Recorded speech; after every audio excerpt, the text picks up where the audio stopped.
Olá pessoal, tudo bem? Sou o professor Fernando Vanucci. É com muito prazer que eu estou aqui para a gente iniciar mais uma aula de História. Vou passar aqui para o slide que eu preparei para vocês, especialmente aqui para essa aula. Dá um trabalho, mas é com muito prazer que eu preparo.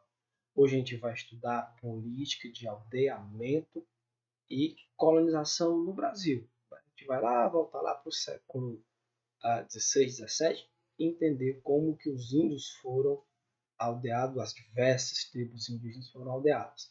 E nessa aula a gente vai ver, nessa aula de hoje especialmente, as muitas funções e os significados que tinham também, né, as aldeias coloniais, certo? Vamos para o que interessa aqui. Esse é o livro que eu uso como base, da Maria Celestina de Almeida, né, o livro Os Índios na História do Brasil. É dele também que eu pego alguns textos e coloco para vocês fazerem as atividades. E aqui a ficha, né, catalográfica do livro, tá bom? Só para vocês saberem. Vamos lá, iniciando.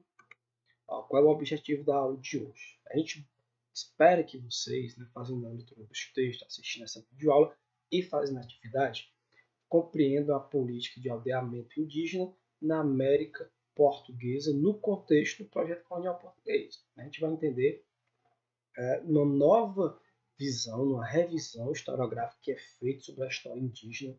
Esse livro é de 2010, mas essa revisão ela é muito mais antiga, ela é desde a década de 80, quando os grupos indígenas começaram a se organizar, lutar pelos seus direitos que conquistaram na Constituição de 88, e assim buscando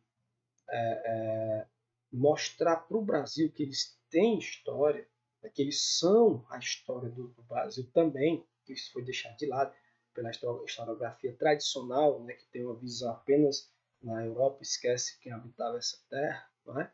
É a partir dela que a gente vai fazer aqui esses estudos, a partir dessa visão.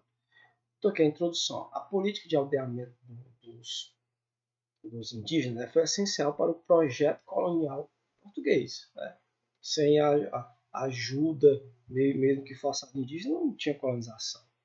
Não. Além de compor as tropas militares, os índios deviam ocupar espaços conquistados e contribuir também como mão de obra para a construção das sociedades coloniais. Não vamos esquecer que, apesar do povo, né, do nosso povo não saber, mas eles são descendentes, nós somos descendentes desses grupos indígenas que sobreviveram, que quiseram fazer parte do projeto colonial português para estarem vivos. As novas aldeias eram um espaço privilegiado para a inserção desses índios na ordem colonial. Eram nessas aldeias que os índios passaram, a maioria deles, né, a participar ativamente do projeto colonial, né, da colonização do Brasil. Dessa forma, fazendo parte da nossa história.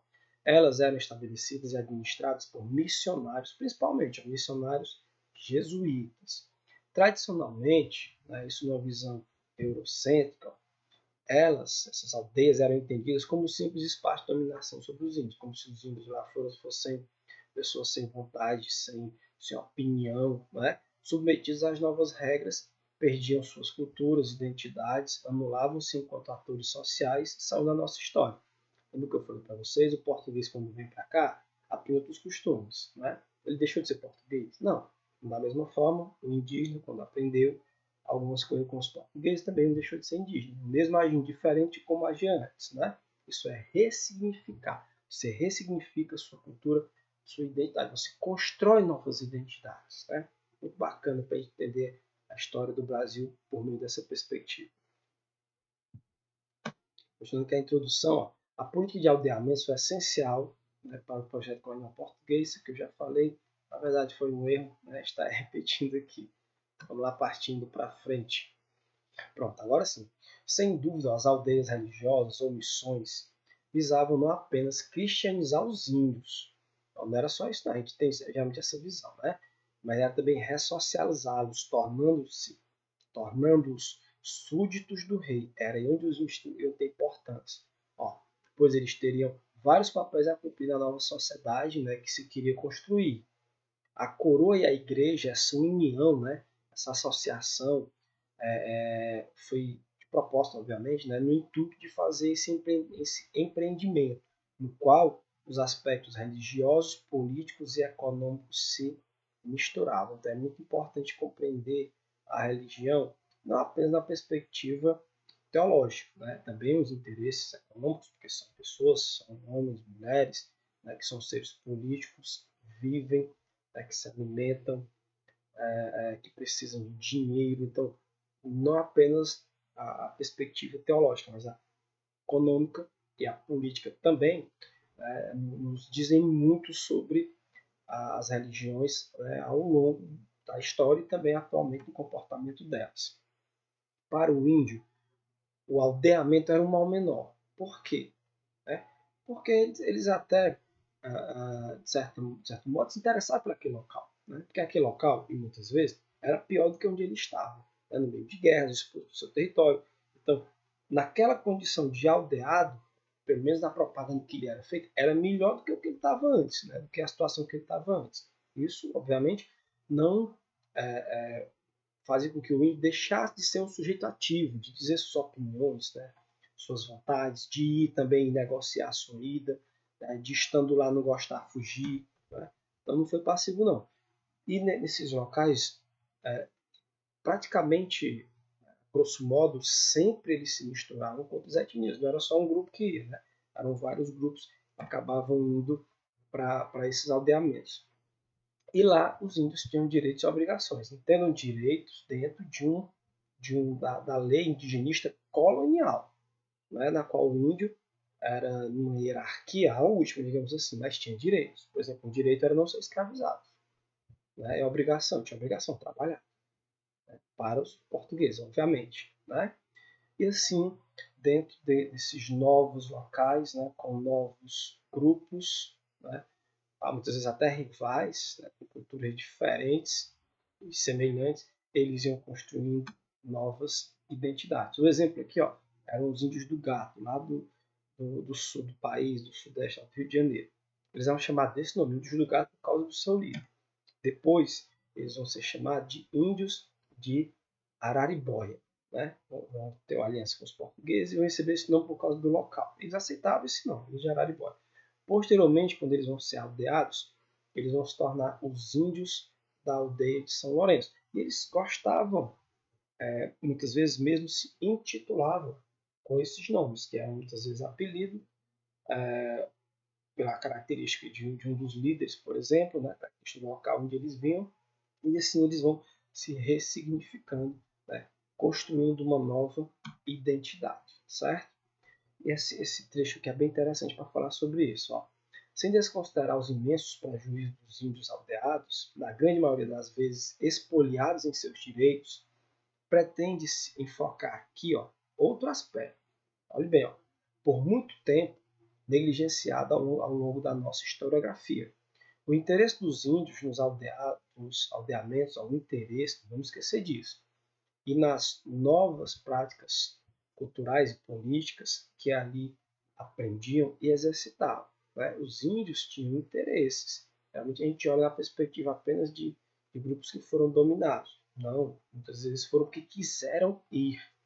As aldeias, por sua vez, serão vistas aqui como espaços de sobrevivência dos índios aldeados na colônia, onde eles tiveram a possibilidade de reelaborar suas culturas e identidades. Né? É isso que a Maria Celestina de Almeida diz, é isso que a gente concorda também, né? Isso ela demonstra bastante no livro que eu acabei de mostrar para vocês. A gente vai ver quais eram essas funções, né, que as aldeias tinham nesse mundo colonial, né, as diversas funções. Os povos indígenas, por sua vez, né, lutavam por seus direitos, como eu falei anteriormente. Né? A coroa portuguesa ela queria integrar os índios à sociedade colonial. De que forma? Né?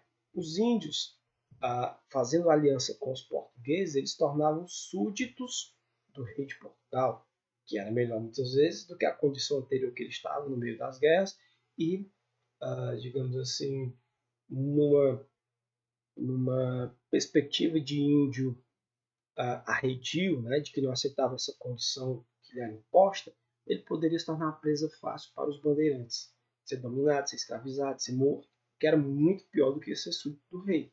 Não é? soldados do rei, eles também se tornavam mão de obra, não é? Obviamente que era para o trabalho compulsório, para os colonos. Também tinha um sistema de rodízio que era semelhante à mita que havia lá nos, com os incas, né? Um grupo ia trabalhar, depois outro, né? Voltava e se revezando, né? De cada aldeia fazia isso. Mas era para trabalhar para o rei, né? Para os colonos do rei, ganhando também, né? Um salário irrisório que mal dava para se alimentar. Mas, como eu disse, essa condição muito difícil, muitas vezes, era melhor do que a outra, né? Do que eles estavam. Por isso que muitas vezes eles aceitavam, né? Essa outra condição que eu falo é essa, a morte à escravidão. Né? No trabalho compulsório, ganha pouco, você tem alguma liberdade. Aqui não. Aqui você é vendido, é obrigado a trabalhar e também trabalhar até a morte. Né? Óbvio que eles se rebelaram, né? Muitos não aceitaram esse modelo. Com toda certeza. Ele está falando que disso que se aldearam. Muitos não quiseram isso. Né? A princípio, o sistema de catequese era itinerante. Eles chegavam, igual fizeram, por exemplo, na África, na Ásia, né?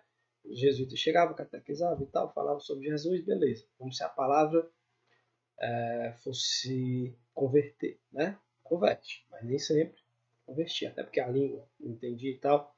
Então tinha uma dificuldade cultural no meio aí. Quando eles perceberam isso, eles mudaram a tática. Vamos fazer a aldeia fixa. Porque eles vêm para cá, escutam o que a gente fala, sai daqui convertido, acreditando em Deus. Jesus é um Deus único. Quando volta para a aldeia, o pai já fala 3, 4 coisas, eles voltam novamente, né? A crença antiga. Então, isso não dava certo. Aí trancando a aldeia lá, aldeia fixa, né? Nos aldeamentos e tal. Que dessa forma ele vai desculturando. Essa é a ideia que os jesuítas pensavam, né? Aprender essa nova cultura. Então, nesse formato aqui, a conversão acontecia ou por via amorosa, como era por via amorosa, um dia porque queria, era convencido, mas que não era um local melhor para ele, como eu disse muitas vezes era, ou por medo, acontecia muitas vezes por medo também. Como assim por medo, professor? Ora, os colonos se armavam com os bandeirantes e faziam muitas expedições, até mesmo aliados de algumas tribos, né, que eram rivais de outras. Então, eram colonos e índios que montavam seus exércitos e iam atacar as tribos. Então, para não ser escravizado, para não ser morto, eles aceitavam muitas vezes por medo, né, ir para os aldeamentos jesuíticos, na sua grande maioria, mas tinha outros também, porque era menos ruim do que a situação que eles estavam vivendo naquele período. Na perspectiva do colono, né, tirando o selfie, que é o Pedro Alves Cabral, o índio era apenas mão de obra. Né? No início aqui não tinha relação, visão de humanidade, não. O índio é mão de obra. Não é? E na perspectiva indígena?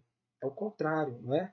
Na perspectiva indígena, ir para essas aldeias religiosas, eles iam ter duas coisas que eram o que eles mais queriam: terra para produzir seu alimento e proteção. Eles queriam, vou, aí eu vou ter isso, pronto, se eu tenho terra e proteção lá, pois eles iam. Então, muitas aldeias com milhares de índios, né, eram conduzidas para esses aldeamentos. Conduzidas muitas vezes, viu? Por que muitas vezes? Porque o trabalho lá, as epidemias, as próprias guerras que eles eram atacados, a mortalidade era enorme. Então, o tempo todo, né, essas aldeias tinham que ser renovadas, né, repovoadas. E eles iam também para lá por conta, por medo, como disse para vocês, das campanhas às adultas, principalmente na época do Mensah, né, o senhor governador-geral, que ele investiu bastante, né, para poder, principalmente nas tribos próximas ao litoral, que é onde eles habitaram a princípio, faziam muitas investidas. Né, e essas investidas eram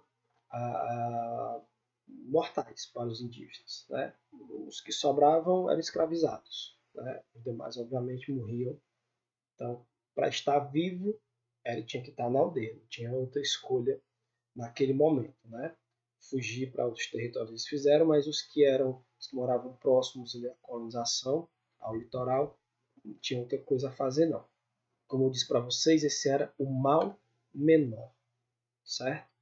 E para poder manter esses aldeamentos sempre vivos, eles fizeram as chamadas expedições de descimento. Como era que isso acontecia? Eu vou mostrar agora para vocês aqui, ó, essa imagem aqui.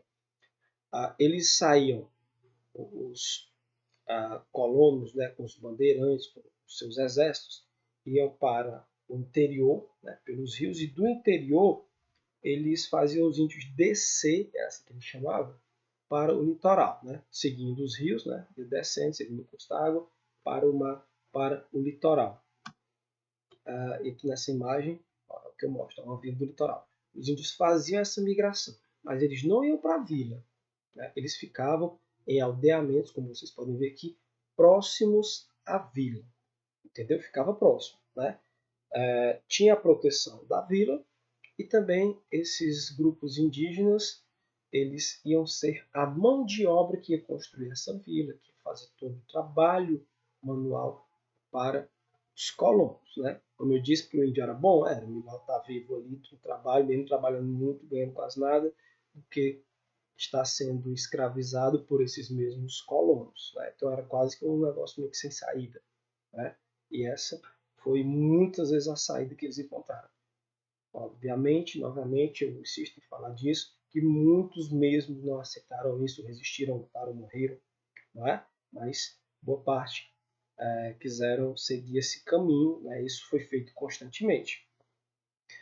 Também a gente não pode deixar de falar, né, que esses descimentos, eles, em princípio, né, deviam ser voluntários. Né? Fazia-se, em geral, com presentes e promessas e vantagens materiais para os índios, sem nenhuma alusão ao sistema de trabalho. Então vamos lá e tal, dá presente ali, o índio ali. Ninguém dizia que ele ia ser trabalhar até morrer. Né? O padre jesuíta, por exemplo, João Daniel, escreveu com detalhes as práticas realizadas na América lá no século XVIII. Segundo ele, para agradar os índios e evitar as desistências e fugas, que no meio do caminho eles desistiram, não vão mais não. Lá é assim, vão nada. Estando lá, quando viu que o negócio era ruim, fugia, né?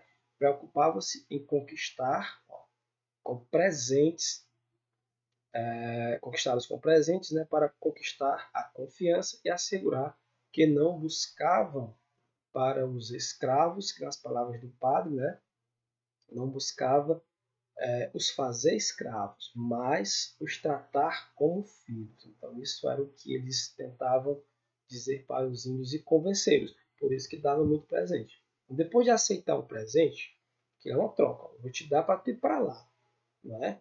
E o indígena, quando recebia, não, você está obrigado a ir. Fazia essa troca, que era muito comum para os indígenas, essa troca. E isso era uma questão de honra, né, de valor. Mas, olhe bem, para enganá-los, dizia, não, lá você não vai ser com escravizado, não. Você é por outro canto. Lá você vai ser meu filho. Né? Obviamente que é pura mentira. Isso tinha muitos gastos, né? Muitos gastos mesmo. Precisava de gente, de muita gente para ir lá convencer os índios de comprar esses objetos. Muito alimento, né? Tinha que dar para convencer os índios. E é mito também dizer que os índios ganhavam quinquilharias, não, porque eles queriam objeto de ferro, era facão, era machado para cortar, para usar como armas. E os portugueses ficavam meio que cabreiros em dar, né? Vou dar pouco ali, porque vai que eles se revoltam e vão atacar a gente, né? Porque o facão, a foice, a enxada é arma, né? Serve de arma também, machado, certo? Então, muitas vezes, para evitar esses gastos, os bandeirantes faziam esses descimentos escondidos, não podia, não é? Mas eles faziam, não da forma que era convencional, né? Que é dar presente e tal, convencer, não. De forma forçada mesmo, obrigava eles a ir, e lá atacava a tribo, matava quem não queria vir, o resto prendia, né? E trazia para trabalhar para eles, depois vender, né? Também como escravo, o objetivo que era escravizar, e até eles faziam aldeias particulares, apesar de ser proibido. Toda aldeia tinha que ser religiosa, isso já era a ordem do rei de Portugal, a ordem da coroa. Mas muitos, no caso do Rio de Janeiro, né? Maringá, se não me engano, e outra mais em São Paulo também, chegaram a ter essas aldeias que a gente sabe de registro, de aldeias particulares, onde eles fizeram verdadeiros exércitos, né? Uma grande massa de indígenas para trabalhar para esses caras, para esses bandeirantes. Eles faziam esses ataques, depois eles dividiam entre eles, né? Uma parte ali dos indígenas que sobravam, como eu disse, utilizavam como mão de obra para eles, né? Mão de obra servil, depois também vendiam como escravos. E os indígenas, sabendo disso, eles fizeram acordos, não era um negócio tão simples assim não. Os janduíns aqui no Ceará, por exemplo, eles reconheciam, isso aqui é um trecho, né, do livro, para dizer como foi esse acordo. Eles reconheciam o soberano de Portugal como seu rei natural. Eles diziam, o rei de Portugal é nosso rei também. Aí falavam, humildemente a vassalagem e a obediência para sempre. Eles iam obedecer ao rei e fazer o que ele quisesse. Em contrapartida, aí tinha a vontade deles. Né? Esperavam a garantia de liberdade natural em que nasceram e em que, por direito das gentes, deviam ser mantidos como os mais vassalos portugueses, e, do mesmo modo, a liberdade das suas aldeias, que nunca, em tempo algum, possa ser, pessoa alguma de qualquer sexo, maior ou menor da nação janduí, escrava, nem vendida por qualquer título, motivo ou ocasião que seja, passada, né, presente ou futura. Então, beleza, a gente vai ser súdito do rei. Sendo súdito do rei, você tinha que trabalhar bastante, obviamente. Mas como súdito, você não era escravo. Então essa foi a jogada que muitos fizeram e perceberam. Né? É claro, como ressaltou a autora, que os índios associavam a condição de vassalagem à de liberdade, fazendo questão de assegurar, com este acordo, que estariam para sempre livres, para sempre livres da escravização por guerra justa, que a guerra justa era fácil.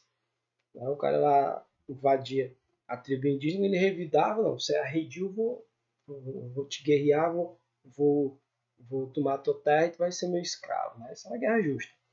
A outra condição colocada pelo grupo relacionava-se à garantia das terras, né? Sobreviviam disso, né? A eles pertencentes antes da guerra. Esses exemplos não deixam dúvidas de que, ao se aldearem, os índios buscavam principalmente duas coisas: terra e proteção. Né? Esse acordo com os janduís foi no contexto da Confederação dos Cariris, ou Guerra dos Bárbaros, como é chamada, né, pelos portugueses. Certo? Para a gente finalizar aqui, os índios em situação subalterna foram sempre os mais prejudicados, mas nem por isso deixaram de lutar e obter seus ganhos. Essas disputas se faziam, em grande parte, no campo jurídico, com base na legislação indigenista, sobre a qual cabe, né, algumas considerações, mas isso é na nossa próxima aula, tá bom? A gente encerra por aqui. Deixa eu voltar para a tela principal. Espero que vocês tenham gostado, né, desta aula. Espero ter ajudado vocês a compreender um pouco mais sobre a nossa história. Tá? E assim a gente encerra. A atividade já está posta lá para vocês. Façam qualquer dúvida em contato comigo. Bom, fiquem com Deus e até a próxima ocasião. Tchau, pessoal.